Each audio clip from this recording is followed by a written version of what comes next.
Now Joab the son of Zeruiah perceived that the king's heart was toward Absalom. And Joab sent to Tekoa, and fetched thence a wise woman, and said unto her, I pray thee, feign thyself to be a mourner, and put on now mourning apparel, and anoint not thyself with oil, but be as a woman that had a long time mourned for the dead, and come to the king, and speak on this manner unto him. So Joab put the words in her mouth.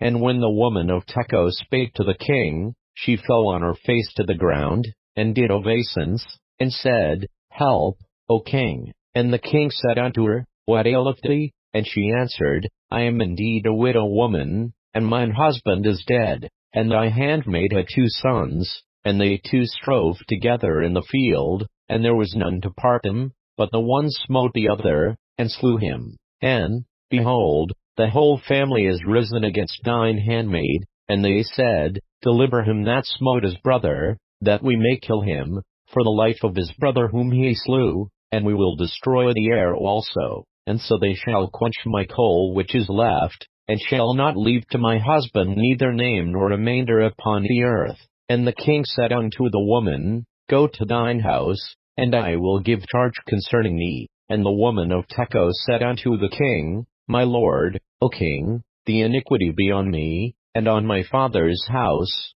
and the king and his throne be guiltless. And the king said, Whosoever saith aught unto thee, bring him to me, and he shall not touch thee any more. Then said she, I pray thee, let the king remember the Lord thy God, that thou wouldest not suffer the revengers of blood to destroy any more, lest they destroy my son. And he said, As the Lord liveth, there shall not one hair of thy son fall to the earth. Then the woman said, Let thine handmaid, I pray thee, speak one word unto my lord the king. And he said, Say on. And the woman said, Wherefore then hast thou thought such a thing against the people of God? For the king doth speak this thing as one which is faulty, in that the king doth not fetch home again is banished.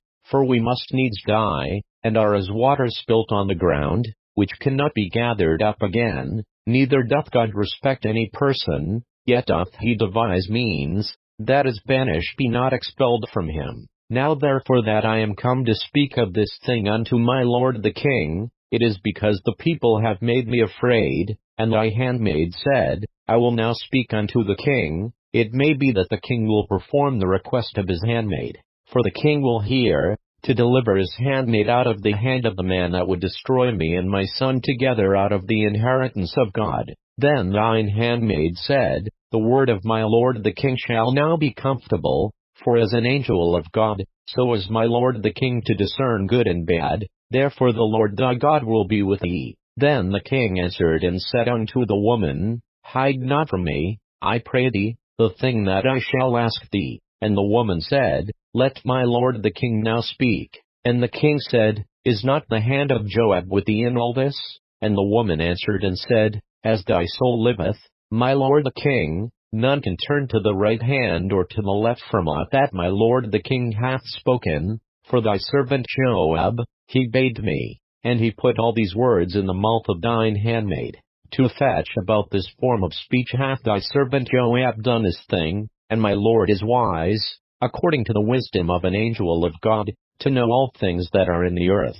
And the king said unto Joab, Behold now, I have done this thing, go therefore, bring the young man Absalom again. And Joab fell to the ground on his face, and bowed himself, and thanked the king. And Joab said, Today thy servant knoweth that I have found grace in thy sight, my lord, O king, in that the king hath fulfilled the request of his servant. So Joab arose and went to Jeshurun, and brought Absalom to Jerusalem. And the king said, Let him turn to his own house, and let him not see my face. So Absalom returned to his own house, and saw not the king's face. But in all Israel there was none to be so much praised as Absalom for his beauty.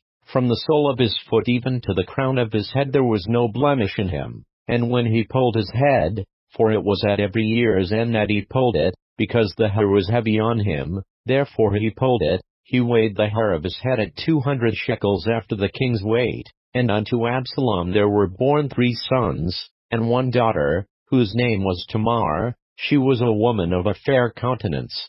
So Absalom dwelt 2 full years in Jerusalem, and saw not the king's face. Therefore Absalom sent for Joab, to have